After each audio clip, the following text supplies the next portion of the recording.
Hi welcome back to my channel. ನಾನು ನಿಮ್ಮ ವೇದಗೌಡ ಮಾತನಾಡ್ತಿರೋದು. ನಾನಿವತ್ತು ಇನ್ಸ್ಟೆಂಟಾಗಿ ಎನರ್ಜಿ ಕೊಡ್ತಕ್ಕಂಥ ಒಂದು ಲಡ್ಡು ಮಾಡ್ತಾಯಿದ್ದೀನಿ. ಆ ಲಡ್ಡುನ ನಾನು ಹೇಗೆ ಮಾಡಿದೆ ಮತ್ತು ಏನೇನು ಇಂಗ್ರೀಡಿಯೆಂಟ್ಸ್ ಯೂಸ್ ಮಾಡಿದ್ದೀನಿ, ಸೊ ಇದರಿಂದ ಏನು ಯೂಸ್ ಆಗುತ್ತೆ ಅಂತ ನಾನು ನಿಮಗೆ ಹೇಳ್ತೀನಿ. ಬನ್ನಿ ತೋರಿಸ್ಕೊಡ್ತೀನಿ. ಫಸ್ಟು ನಾನು ತೊಗೊಂಡಿರ್ತಕ್ಕಂಥದ್ದು ಪಿಸ್ತಾನಲ್ಲಿ ಸಾಲ್ಟೆಡ್ ಬರುತ್ತೆ ಮತ್ತು ಸ್ವೀಟ್ ಬರುತ್ತೆ. ಇದು ಎರಡೂ ಅಲ್ಲ, ನಾರ್ಮಲ್ ಪಿಸ್ತಾ ತೊಗೊಂಡಿದ್ದೀನಿ. ಸ್ವೀಟು ಸಾಲ್ಟ್ ಏನಂಥದ್ದು ಇಲ್ಲ. ಮತ್ತು ಇದು ಕ್ಯಾಶ್ಯೂಸು ಅಷ್ಟೇ, ಮಸಾಲ ಕ್ಯಾಶ್ಯೂಸು ಮತ್ತು ಸ್ವೀಟು ಮತ್ತು ಇದೆಲ್ಲ ಪೆಪ್ಪರ್ ಹಾಕಿರೋದೆಲ್ಲ ಬರುತ್ತೆ. ಸೊ ಅದೇನು ತೊಗೊಂಡಿಲ್ಲ. ಇದು ಕೂಡ ನಾರ್ಮಲ್ ತೊಗೊಂಡಿದ್ದೀನಿ. ಮತ್ತು ಫ್ರೆಶ್ ಆಗಿರ್ತಕ್ಕಂಥ ಬಾದಾಮಿ ತೊಗೊಂಡಿದ್ದೀನಿ. ಬಾದಾಮಿನ ನೋಡ್ಬಿಟ್ಟು ತೊಗೊಳ್ಳಿ, ಯಾಕಂದರೆ ತುಂಬ ಡ್ರೈ ಆಗಿದ್ದರೆ ಚೆನ್ನಾಗಿರೋದಿಲ್ಲ.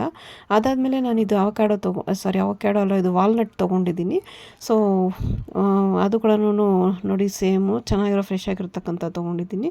ಆಮೇಲೆ ಖರ್ಜೂರ ತುಂಬ ಡ್ರೈ ಆಗಿರೋದು ಬೇಡ, ಮತ್ತು ಬೆಲ್ಲದ ನೀರಲ್ಲಿ ನೆನೆಸಿರ್ತೀರಲ್ವ ಅದು ಬೇಡ. ಇದನ್ನ ನೋಡ್ಬಿಟ್ಟು ತೊಗೊಳ್ಳಿ, ಸ್ವಲ್ಪ ಸ್ಮೂತಾಗಿರಲಿ. ಮತ್ತು ಮಾಮೂಲಿ ಏಲಕ್ಕಿನ ತೊಗೊಂಡಿದ್ದೀನಿ.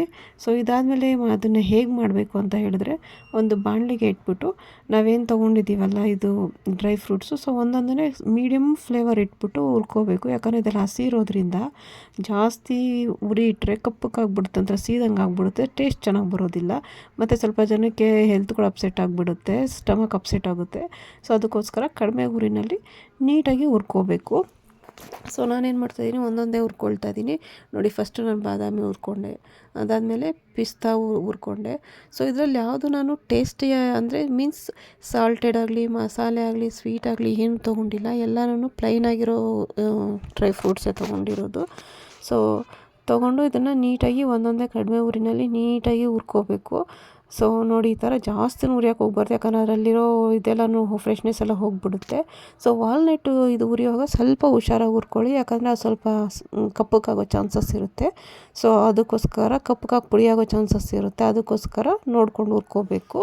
ಸೊ ಅದೆಲ್ಲ ಹುರ್ಕೊಂಡಿದ್ದಾದಮೇಲೆ ಲಾಸ್ಟಲ್ಲಿ ಒಂದು ಸ್ವಲ್ಪ ಗಸಗಸೆ ಮತ್ತು ಏಲಕ್ಕಿನ ಹಾಕ್ಕೊಂಡು, ಮತ್ತು ಉರಿಯೋದು ಬೇಡ, ಆಲ್ರೆಡಿ ನಾವು ಬಾಣಲೆ ಬಿಸಿ ಇರುತ್ತಲ್ಲ, ಸೊ ಅದೇ ಬಾಣಲೆ ಬಿಸಿಯಲ್ಲಿ ಸ್ವಲ್ಪ ಗಸಗಸೆ ಮತ್ತು ಏಲಕ್ಕಿನ ಹಾಕ್ಕೊಂಡು ಜಸ್ಟ್ ಹಿಂಗೆ ಮಾಡ್ಕೊಳ್ಳಿ ಅಷ್ಟೇ. ಅದು ಕೂಡ ಡ್ರೈ ರೋಸ್ಟ್ ಥರ ಮಾಡ್ಕೊಳ್ಳಿ, ಬಟ್ ಒಲೆ ಹಚ್ಚಿದಾಗ ಮಾಡೋಕ್ಕೆ ಹೋಗ್ಬಿಡಿ, ಅದು ಸೀದೋಗ್ಬಿಡುತ್ತೆ. ಓಕೆನಾ? ನೋಡಿ, ಈ ಥರ ಅದೇ ಬಾಣಲಿ ಬಿಸಿ ಇರುತ್ತಲ್ಲ ಆ ಥರ ಈ ಥರ ಹಿಂಗೆ ಮಾಡ್ಕೋಬೇಕು. ಇಲ್ಲಾಂದರೆ ಗಸಗಸೆ ಒಂದೇ ಕಡೆ ಬಿಟ್ಟರೆ ಆ ಬಿಸಿಗೆ ಅದು ಕೂಡ ಕಪ್ಪಗಾಗ್ಬಿಡುತ್ತೆ.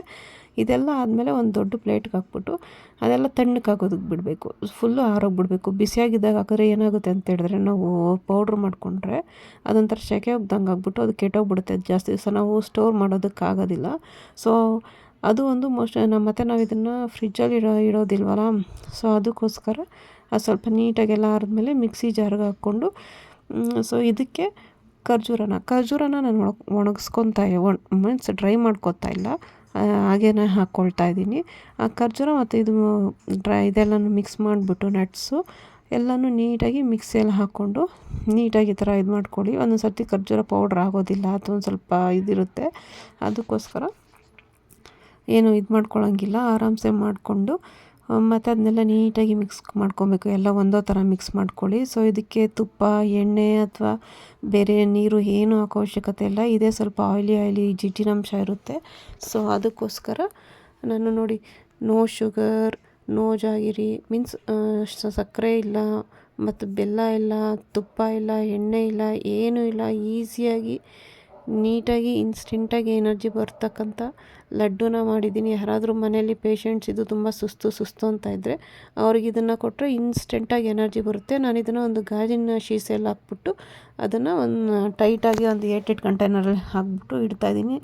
ಟೇಸ್ಟ್ ಅಂತೂ ತುಂಬಾ ಚೆನ್ನಾಗಿ ಬಂದಿತ್ತು. ಅದು ಅಷ್ಟೊಂದು ಸ್ವೀಟು ಇಲ್ಲ, ಅಷ್ಟೊಂದು ಸಪ್ಪೆನೂ ಇಲ್ಲ, ತುಂಬಾ ಚೆನ್ನಾಗಿ ಬಂದಿತ್ತು. ನೀವು ಒಂದು ಸತಿ ಟ್ರೈ ಮಾಡಿ, ಮತ್ತು ಹೇಗೆ ಬಂತು ಟೇಸ್ಟ್ ಅಂತ ಹೇಳಿ. ಮತ್ತು ಯಾರ್ಯಾರು ನನ್ನ ಚಾನಲ್ನ ಫಸ್ಟ್ ಟೈಮ್ ನೋಡ್ತಾ ಇದ್ದೀರಾ, ದಯವಿಟ್ಟು ಸಬ್ಸ್ಕ್ರೈಬ್ ಮಾಡಿ, ಸಪೋರ್ಟ್ ಮಾಡಿ. Thank you.